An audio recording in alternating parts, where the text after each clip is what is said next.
John here from Great Lakes Country. You know, something that I've noticed on a lot of barbecue and other cooking channels on YouTube is that they tend to focus pretty heavily on main courses and the proteins, but a lot of the time seem to have a tendency to overlook and neglect the side dishes. And I know that I'm guilty of that exact thing as well. So that's why in this video, I wanted to talk about a few of my absolute favorite side dishes that work tremendously well as sides for a barbecue. Of course, these side dishes would go amazingly with any kind of meal, barbecue or otherwise, but I think they go particularly well with your classic barbecue fare. So I've got 5 mouth-watering side dish recipes to get through. There's a lot to talk about, so we're gonna get right into it, and let's take a look at the first side dish on our list. First up, my famous ultra cheesy mac and cheese. I'll be using 8 ounces of medium cheddar cheese, 8 ounces of sharp cheddar cheese, and 8 ounces of Gruyere cheese. And I have to get this all shredded up, and I'll be using the grater attachment on my food processor, which makes extremely fast work of this task. I'll mix all the shredded cheeses together in a big bowl and set it aside in the fridge until I'm ready for it. Then I'll get a pot of salted water heating up on the stove while we start building the sauce. I'll start by melting an entire stick of butter in my big enamel Dutch oven. Once the butter is melted, in goes a small yellow onion and jalapeno, both finely chopped. I'll let that cook for a couple minutes until nicely softened. And now for the roux. I'll add 1/2 cup of all-purpose flour and whisk everything together until I've got a nice buttery paste. Let that cook for a minute or so, and now I'll start adding my liquids. First, half and half. I'll gradually pour in 2.5 cups of half and half, whisking pretty much constantly. And then I'll do the exact same thing with 1.5 cups of whole milk. Pour, whisk, and so on. Once all the liquid is in, I'll let this all come back up to a simmer over medium heat, again, whisking pretty regularly. And now is the perfect time to drop in my pasta noodles. To make my mac and cheese extra fancy, I like to use these cavatappi noodles, which I guess are also sometimes called celentani. I'll let that boil for a few minutes until it's just shy of al dente. I want them to be slightly undercooked since the whole dish is still going to get baked. And just about the time my sauce starts bubbling, the mixture is at just about the thickness I'm looking for, which means it's time to start adding the cheese. I'll be using 3 cups of the shredded cheese mixture at this stage, and I'll stir it into the sauce about 1 cup at a time to make sure nothing gets clumpy or lumpy. Once all 3 cups are stirred in and beautifully melted, I'll add my seasonings: kosher salt, black pepper, garlic powder, and paprika. Finally, it's time to drain the pasta and add it into the sauce. I'll fold and stir all of it in until entirely incorporated and looking absolutely delicious. Next, I'm going to transfer about half of the noodle mix into a casserole dish or a disposable baking pan. Now I'm going to sprinkle half of my remaining cheese over top. Remember, I didn't mix all of that shredded cheese into the sauce. Now the rest of the noodle mix goes in, followed by the rest of the cheese. Now this baby is ready to bake. If I've already got my smoker going, I love to use it for the baking step, but of course an oven works beautifully as well. In either case, I'm going 350 degrees Fahrenheit for about 30 minutes. We're just trying to get all that extra cheese nice and melty. In the oven, I like to run the broiler for a couple minutes right at the end to get the top a little golden brown and bubbly, but since this batch was baked in the smoker, I'll lightly blast it with a blowtorch instead. Totally optional. This particular batch of mac and cheese was made as part of my mouth-watering barbecue short ribs mac and cheese dish, which also calls for a drizzle of barbecue sauce and some green onion. But even without all that extra deliciousness, I stand by the statement that this is the best mac and cheese recipe ever. Next up, the most amazing pit beans. Starting with 2 pounds of dry pinto beans, I'll give all of the beans a thorough wash with some cold water. Then I'm going to chop up 2 medium-sized yellow onions, followed by a couple jalapenos. Lastly, a bunch of cloves of garlic, minced or crushed. Now I'll get some olive oil heated up in my big enamel Dutch oven over about medium-high heat. When the oil is good and hot, in go the onions and jalapeno.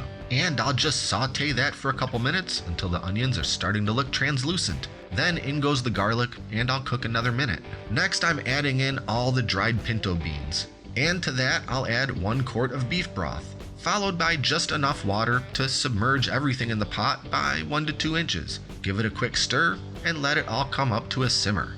And now I'll cover the pot, reduce the heat to quite low, and I'm just going to let everything simmer away for about 2 hours, stirring occasionally. Though at about the 1 hour mark, I will check the water level. A lot of that liquid has absorbed into the beans, and we need to add a little more. So I'll heat some water up in my kettle and pour it in until I'm back at about 2 inches over the level of the beans. After another hour has passed, it's time to add the rest of our ingredients, starting with the dry seasonings: kosher salt, black pepper, onion powder, garlic powder, ground cumin, and ancho chili powder. Give it all a stir, and then in goes about 2 cups of chopped brisket burnt ends. And now I'm just letting it simmer on low, uncovered, for about another hour.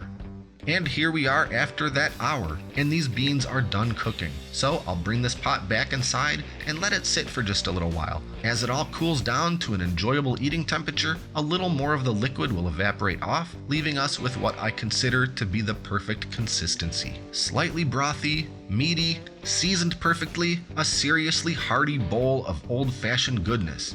Third on the list is my absolute favorite Mexican-inspired side dish, grilled street corn bowls, aka Esquites. I'll start by generously brushing a few ears of shucked corn with some olive oil. Once they're oiled up, I'll season with some kosher salt and fresh ground black pepper. Lots of other seasonings will be coming into play later, so this is all we need for the corn at this point. And with my grill heated up nice and hot, on goes the corn. No foil, no husks, just oiled up corn right on the grill grates. I'll check on these and give them a turn every 3 to 5 minutes. What I'm going for is to get some light charring all over each ear of corn. I don't want them especially burnt, but some nice charring is going to make the corn taste great and look great. In total, I'll grill this corn about 15 minutes. And while it's cooking, we can make our other components. First, the Mexican seasoning blend: kosher salt, paprika, cayenne pepper, ancho chili powder, and powdered lime. Give it all a good mix, and our seasoning blend is ready.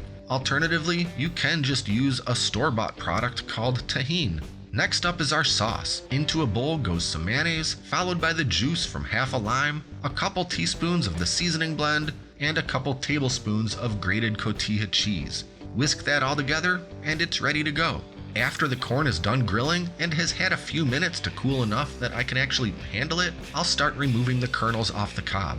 Then all that corn is going into a bowl, and I'll add the juice from the other half of my lime, a couple pinches of my seasoning mix, and a tablespoon or 2 of room temperature butter. Stir all of that until well incorporated, and now we can finally start assembling our individual esquites. I'll start by filling up one of these little glass bowls almost to the top with my corn mixture. Then I'm spooning on about half of my sauce and smoothing it out over the top. Dust with a light pinch of the seasoning blend, optionally garnish with a couple jalapeno rings, and finally finish with a sprinkle of grated cotija cheese and chopped cilantro. And there we have it. You could certainly mix all of the components together in a big bowl and serve it from there, but I really love the presentation of doing it this way in these individual little bowls or cups. Some good old roasted potatoes don't get nearly enough love in the world of barbecue sides, but I think they're a perfect accompaniment. I'll start by cutting up about 5 pounds of Yukon Gold potatoes into some roughly 1.5 inch pieces. As I go, I'll drop those chunks into a pot of cold water to keep them from turning brown. Now that pot of potatoes and water is going on the stove over high heat. I'll add in a big pinch of salt and bring it all up to a boil. Just make sure your water is covering the potatoes by at least 1 inch. I'll let the potatoes continue boiling away for a few minutes until they're about 3/4 of the way cooked through. That is, a fork will pierce them pretty easily, but the potatoes are not complete mush. Then I'll transfer the potatoes into a large bowl or pan, leaving behind all the water. Let them sit in that pan for a few minutes so the excess water can evaporate off. And now I'm drizzling in about 5 or 6 tablespoons of olive oil. Enough that it will coat all the potatoes, but not so much that there's standing oil in the bottom of the pan. Then I'll sprinkle a heavy pinch of kosher salt and black pepper, followed by some finely chopped fresh thyme and finely chopped fresh parsley. I'll give it all a thorough mix to make sure the potatoes are all coated evenly in our oil, seasoning, and herbs. Now I'll spread those potatoes out onto a shallow baking sheet so I have them all laid out in a single layer. Then that sheet is going into a 450-degree oven for about 30 to 45 minutes, or until the potatoes have become lightly brown and crispy. Then pull them out of the oven, throw them in a bowl, and enjoy. Last on the list is my favorite pasta salad recipe. This is how my mom made it growing up, and it's how I still make it today. It's super tasty and super easy to do. First, we'll get a pot of salted water on the stove and bring it up to a boil. Then I'm throwing in a whole 1-pound box of rotini spiral pasta. Give it a quick stir and just let that pasta cook. Once that pasta is cooked al dente, because we definitely don't want it mushy or even too soft, strain the water out of it and transfer it to a big bowl or hotel pan. Then I'll put this whole thing in the fridge for a little while to get that pasta cooled down. In the meantime, some vegetable prep. I'll peel and chop 1 red onion, then chop up 1 green bell pepper, then slice a bunch of little grape tomatoes in half, and finally chop a few ribs of celery. Once that rotini has cooled down, we can start assembling our pasta salad. So into the pasta goes about 1/3 cup of the onion, celery, green pepper, and tomato. But use as much or as little veg as you like. This right here is about right for how I like it. Okay, 2 more ingredients. First, we need some of this seasoning blend called Salad Supreme. This stuff is perfect for pasta salad, and not really much else. Anyway, I'll sprinkle a 1/2 cup of the Salad Supreme over top, followed by 1 cup of some good Italian dressing. Don't cheap out on the dressing and use some watery store brand. At the very least, spring for some Wishbone or something. Then we'll get all those ingredients thoroughly mixed together, making sure all the pasta and vegetables are evenly coated with the seasoning and dressing. Now the pasta salad is basically finished, but we must let it sit in the fridge for a while before digging in. A good pasta salad really needs some time in the fridge, so the noodles can soak up some of the dressing and make everything more delicious. So I'll cover the pan with some plastic wrap and refrigerate for about 2 hours. At which time I will need to add a little more dressing, about 1/2 cup, and then get that all mixed in. And if it seems like it's not quite wet enough, add a little more dressing. It's a very flexible recipe, and you can basically fine-tune it and dial it in to your exact preferences.